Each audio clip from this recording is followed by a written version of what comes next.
Hi everyone, I am नईमा ज़ेबा खान और आप देख रहे हैं लेट्स लर्न विद नईमा। तो आज की इस वीडियो का टॉपिक है हिस्ट्री ऑफ डेमोक्रेसी का इतिहास।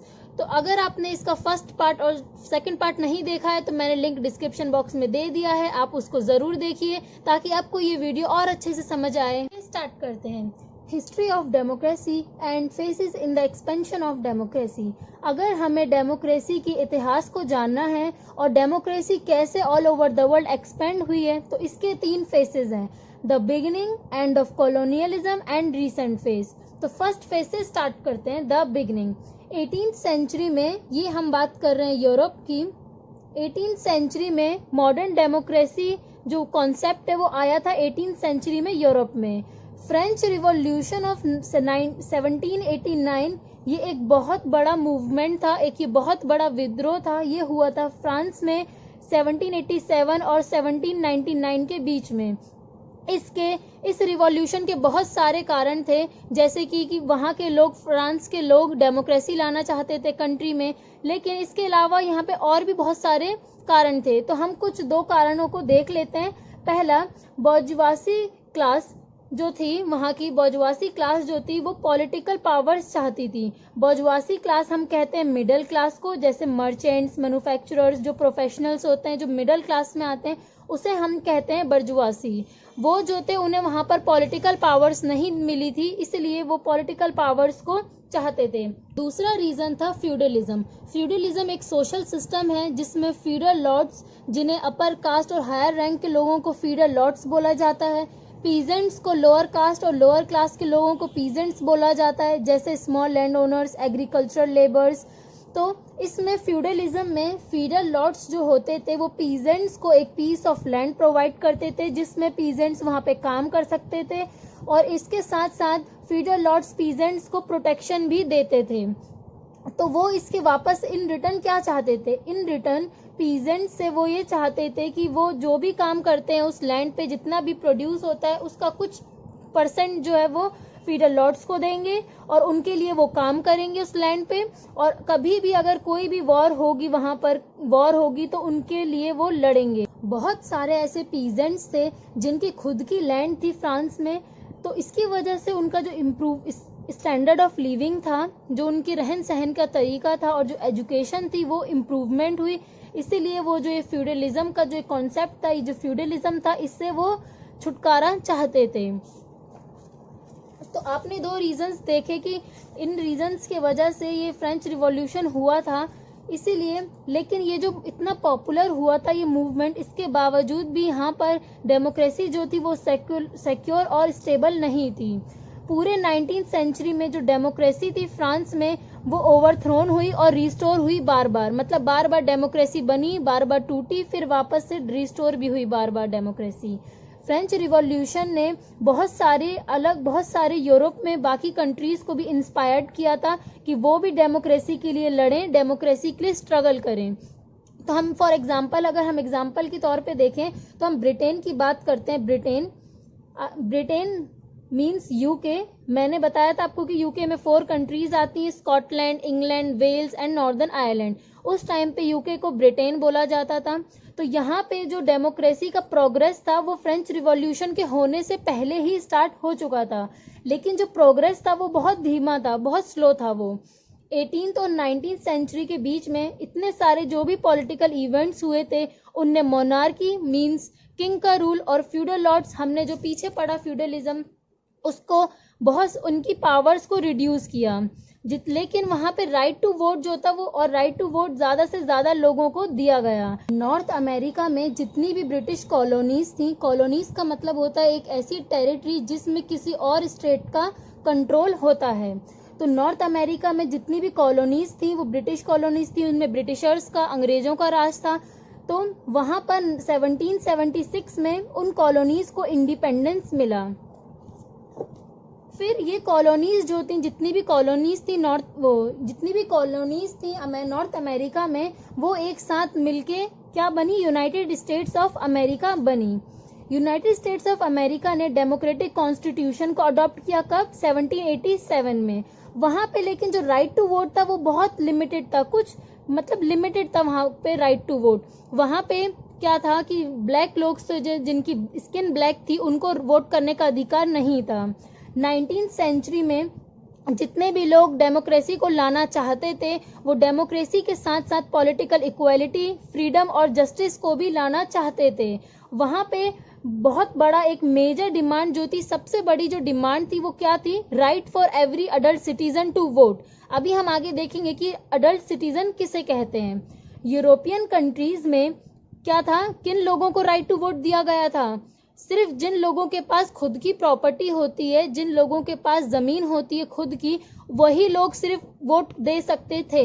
कहाँ? यूरोपियन कंट्रीज में। और जितनी भी वुमेन थी, औरतें थी, उन्हें राइट टू वोट नहीं मिला था, वोट करने का अधिकार नहीं था। मैंने आपको जैसे बताया कि यूनाइटेड स्टेट्स ऑफ अमेरिका में जितने भी ब्लैक लोग थे जिनकी स्किन ब्लैक कलर की थी, वहां पे उन्हें वोट करने का अधिकार नहीं दिया गया था 1965 तक। 1965 के बाद बहुत सारे मूवमेंट्स हुए, विद्रोह हुए, जिसमें उसके बाद वहां पे यूनिवर्सल अडल्ट फ्रेंचाइज को अडॉप्ट किया गया। तो ये यूनिवर्सल अडल्ट फ्रेंचाइज होता क्या है? तो यूनिवर्सल अडल्ट फ्रेंचाइज में अडल्ट सिटीजन्स जो होते हैं, इसका मतलब होता है कि जितने भी 18 साल के लोग हैं, नौजवान हैं या 18 साल से बड़े लोग हैं, उन्हें हम कहते हैं अडल्ट सिटीजन्स। उनके पास वोट करने का अधिकार होता है, उनके पास राइट टू वोट होता है। वो अडल्ट सिटीजन्स जो हैं वो किसी भी कास्ट के हो सकते हैं, किसी भी क्लास के हो सकते हैं, upper class, lower class, middle class, या किसी भी कलर के हो सकते हैं, ब्लैक, वाइट, येलो, किसी भी रिलीजन के हो सकते हैं, हिंदू, मुस्लिम, सिख, ईसाई, और किसी भी जेंडर के हो सकते हैं। और इसे हम यूनिवर्सल अडल्ट फ्रेंचाइज को यूनिवर्सल सफरेज के नाम से भी ये जाना जाता है। आपकी स्क्रीन पर जो लिस्ट शो हो रही है, आप उसमें देख सकते हैं कि कितनी कंट्रीज में यूनिवर्सल अडल्ट फ्रेंचाइज को ग्रांट किया गया है। 1900 तक न्यूजीलैंड सिर्फ एक पहली ऐसी कंट्री थी जिसमें सारे अडल्ट्स को वोट करने का राइट दिया गया था। 1900 तक सिर्फ न्यूजीलैंड में ही सारे अडल्ट्स को राइट करने का अधिकार दिया गया था, वोट करने का अधिकार।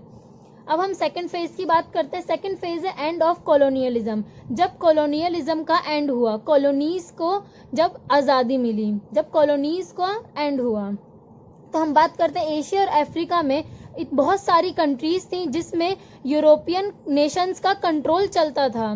People of the colonised countries, जो कॉलोनाइज्ड कंट्रीज के जो लोग थे वो क्या चाहते थे? वो दो चीजें चाहते थे। फर्स्ट, कि वो कॉलोनियल मास्टर से अपना छुटकारा चाहते थे। दूसरा, वो ये चाहते थे कि जो फ्यूचर में आने वाले जो लीडर्स होंगे वो उनको खुद चूज कर सकें, वो उन्हें खुद इलेक्ट कर सकें। Many of these countries became democracies immediately after the end of Second World War in 1945. बहुत सारी कंट्रीज थी जिन्हें डेमोक्रेटिक कंट्री बन गई थी सेकेंड वर्ल्ड वॉर के खत्म होते ही 1945 में। अगर हम इंडिया की बात करें तो इंडिया ने अपनी इंडिपेंडेंस अचीव करी 1947 में, 1945 के 2 साल बाद। अगर हम घाना कंट्री की बात करें तो घाना कंट्री जो है ये एक ब्रिटिश कॉलोनी थी उस टाइम पे, और इस ब्रिटिश कॉलोनी का उस टाइम पे क्या नाम था? Gold Coast. और ये इसे कब इंडिपेंडेंस मिली कॉलोनियल रूल से? 1957 में। और ये पहली कंट्री बनी अफ्रीका की जिसको इंडिपेंडेंस मिली थी। और इसी कंट्री ने, घाना ने अदर अफ्रीकन कंट्रीज को इंस्पायर्ड किया कि वो भी फ्रीडम करें, वो भी आज़ादी के लिए लड़ाई करें, वो भी डेमोक्रेसी के लिए लड़ाई करें। क्वामी एनक्रूमा जो थे, कौन थे? ये टीचर थे और ये गोल्डस्मिथ के बेटे थे, ये एक सुनहार के बेटे थे। और ये क्या थे? ये active in the independence struggle of his country. तो जो घाना कंट्री में जो भी इंडिपेंडेंस की स्ट्रगल हो रही थी, लड़ाई चल रही थी, उसमें इनका बहुत बड़ा रोल था। हम आगे देखते हैं कि इंडिपेंडेंस, जब घाना कंट्री को इंडिपेंडेंस मिली तो एनक्रूमा जो थे ये फर्स्ट प्राइम मिनिस्टर बने, घाना के फर्स्ट प्राइम मिनिस्टर बने, और इसके बाद ये बाद में प्रेसिडेंट भी बने घाना के। और एनक्रूमा जो थे ये जवाहरलाल नेहरू के बहुत अच्छे दोस्त थे, लेकिन इनने क्या किया, बाद में अपने आप को प्रेसिडेंट इलेक्ट कर लिया एंटायर लाइफ के लिए, अपनी पूरी जिंदगी के लिए इन्होंने अपने आप को इलेक्ट कर लिया प्रेसिडेंट। लेकिन 1966 में क्या हुआ? He was overthrown by military. 1966 में मिलिट्री ने उनकी गवर्नमेंट को ओवरथ्रोन कर लिया और वहां पे फिर मिलिट्री रूल आ गया। अब हम थर्ड फेज की बात करते हैं, द रीसेंट फेज। तो रीसेंट फेज में हम देखेंगे सोवियत यूनियन के एंड के बारे में। तो सोवियत यूनियन जो थी वो बहुत सारी कंट्रीज को क्या करती थी, कंट्रोल करती थी। सोवियत यूनियन एक बहुत बड़ा कम्युनिस्ट स्टेट था, हमने पढ़ा था पहले। ये बहुत सारी ईस्टर्न यूरोपियन कंट्रीज को कंट्रोल करती थी, कम्युनिस्ट कंट्रीज को कंट्रोल करती थी। हमने पढ़ा था कि पोलैंड को भी ये सोवियत यूनियन की गवर्नमेंट जो थी वो कंट्रोल करती थी। ऐसे ही बाकी कंट्रीज, और जो पोलैंड थी वो इन कॉलोनियल रूल से सोवियत यूनियन से कब इन्हें आज़ादी मिली, 1989 टू 90 के बीच में इनके सोवियत यूनियन से आज़ादी मिली। सोवियत यूनियन जो थी वो 1991 में टूट गई और इसमें 15 रिपब्लिक्स थे टोटल, और ये पूरे 15 रिपब्लिक्स को इंडिपेंडेंट कंट्री बनाया गया। ईस्ट यूरोप में सोवियत का कंट्रोल खत्म होना और जो सोवियत यूनियन का खत्म होना, इन दोनों फैक्टर्स ने क्या किया, क्या led to a big change in the political map of the world. Political map में एक बहुत बड़ा बदलाव लाए ये दोनों फैक्टर्स। तो in this period major changes also took place in India's neighbourhood. India की नेबर कंट्रीज में भी इस टाइम पे बहुत बड़े चेंजेस आए थे। अगर हम पाकिस्तान और बांग्लादेश की बात करें तो 1990s में यहाँ पे ट्रांजिशन हुआ था आर्मी रूल से डेमोक्रेसी में। यहाँ पहले आर्मी रूल था और 1990s में यहाँ पे डेमोक्रेटिक कंट्री हुई है, डेमोक्रेसी आई यहाँ पर। लेकिन फिर वही कि ये कंट्रीज जो थी वो ज़्यादा दिनों तक डेमोक्रेटिक नहीं रह पाई। 1999 में जनरल मुशर्रफ अपनी आर्मी रूल को वापस ले आए पाकिस्तान में। अगर हम नेपाल की बात करें 1990s की, तो नेपाल में किंग का रूल चलता था। वहाँ के जो राजा थे, वहाँ के जो किंग थे, उनने क्या किया, अपनी पावर्स को छोड़ा और क्या किया, कॉन्स्टिट्यूशनल मोनार्क को अपनाया। कॉन्स्टिट्यूशनल मोनार्क का ये मतलब होता है कि वहां पर किंग का रूल तो रहेगा ही, और लेकिन वहां पर एक इलेक्टेड मेंबर भी होगा, एक इलेक्टेड पर्सन भी होगा, लेकिन पावर जो है वो शेयर की जाएगी दोनों के बीच में। पावर शेयर की जाएगी किंग के बीच में और जो इलेक्टेड पर्सन होगा उनके बीच में। इसे हम कहते हैं कॉन्स्टिट्यूशनल मोनार्क। लेकिन यहाँ पे भी क्या हुआ, 2005 में जो नए राजा बने, न्यू किंग आए नेपाल में, उसने इलेक्टेड गवर्नमेंट को डिसमिस कर दिया, खत्म कर दिया, और जितनी भी पॉलिटिकल फ्रीडम्स जो लोगों ने जीती थी पिछले 10 सालों में, उन सबको वापस ले लिया गया, उनकी सारी फ्रीडम्स को छीन लिया गया। 2005 तक 140 कंट्रीज थी जिनमें मल्टी पार्टी इलेक्शंस हुए। मतलब उनकी इलेक्शंस में 140 कंट्रीज ऐसी थी जिनमें मल्टी पार्टी थी, मतलब एक से ज्यादा पार्टियों ने पार्टिसिपेट किया था। अगर हम म्यांमार की बात करें तो इसका पहला नाम था बर्मा, इसे हम पहले बर्मा बोलते थे। बर्मा ने, म्यांमार ने कॉलोनियल रूल से इसे कब आज़ादी मिली, 1948 में इसे कॉलोनियल रूल से आज़ादी मिली, और आज़ादी मिलते ही एक डेमोक्रेटिक कंट्री बन गई। लेकिन यहाँ पर भी डेमोक्रेसी जो थी ज़्यादा दिन तक नहीं रही। 1962 में वहाँ पे मिलिट्री का कब्जा हो गया, मिलिट्री कूप। लेकिन और उसके बाद 30 सालों तक वहां पे मिलिट्री का ही रूल रहा। 1990 में 30 साल बाद, लगभग 30 साल बाद पहली बार इलेक्शंस हेल्ड हुए म्यांमार में, जिसमें कौन सी पॉलिटिकल पार्टी थी, नेशनल लीग फॉर डेमोक्रेसी। ये एक पॉलिटिकल पार्टी थी जिसने इलेक्शन लड़ा था, और इसकी लीडर जो थी वो कौन थी, अंग सन सूची इसकी लीडर थी। और 1990 में जो ये इलेक्शन हुए थे, जनरल इलेक्शन में, इसमें ये अंग सन सूची ने ये इलेक्शन जीता था। लेकिन फिर वही हुआ कि मिलिट्री लीडर्स जो थे म्यांमार के, उनने अपना जो बोला था, उनने अपनी बात से वो पीछे हट गए, और जो इलेक्शन का रिजल्ट आया उसको मानने से ही मना कर दिया। किसने, मिलिट्री लीडर्स ने। और इसके साथ साथ उनने क्या किया कि जितने भी इलेक्टेड प्रो डेमोक्रेसी लीडर्स थे, और सूची के साथ साथ उन इलेक्टेड लीडर्स को भी हाउस अरेस्ट पे डाल दिया। और जितने भी पॉलिटिकल एक्टिविस्ट थे, जितने भी पॉलिटिशियंस थे, जिनने छोटे से छोटा, मामूली से मामूली भी कोई अगर अपराध किया था तो उनको भी वो जेल में डाल रहे थे।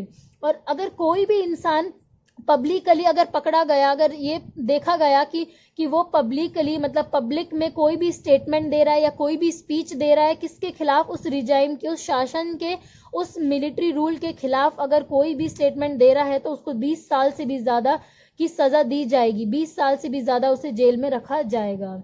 यहाँ पे जो जितनी भी पॉलिसीज बन रही थी, मिलिट्री रूल के अंडर पॉलिसीज बन रही थी, उन पॉलिसीज की वजह से 6 से 10 लाख 6 to 10 लाख पीपल ऐसे थे जिन्हें अपने घर छोड़ने पड़े और वो कहीं और जाके रहने लगे।